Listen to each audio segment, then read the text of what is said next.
बीड जिल्ह्यामधल्या गेवराईमध्ये गोदावरी नदीच्या पात्रामध्ये तब्बल 100 कोटी रुपयांची अवैध वाळूचं उत्खनन होत होतं। गेवराई तहसीलदारांच्या माध्यमातून एका सिंडिकेटकडून हे सगळं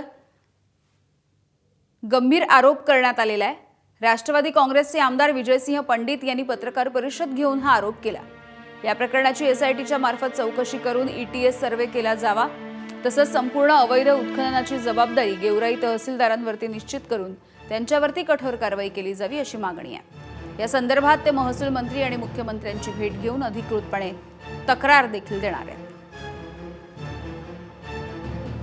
माझं म्हणणं आहे 100 कोटी रुपयाचं अवैध उत्खनन गेवराई तहसीलदाराच्या त्या ठिकाणी माध्यमातून त्यांच्या नेतृत्वाखाली अध्यक्षतेखाली जे काही सिंडिकेट कार्टल काम करत आहे त्याच्या माध्यमातून या गोदावरी नदीमध्ये झालेलं आहे।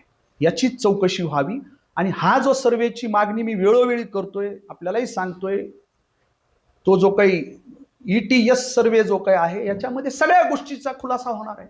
मी काय म्हणलं की 8,000 नाही तर 80,000 ब्रास उत्खनन झालंय आणि ही जबाबदारी तहसीलदार गेवराईवर निश्चित करावी आणि त्यांच्यावर टोकाची कारवाई करावी।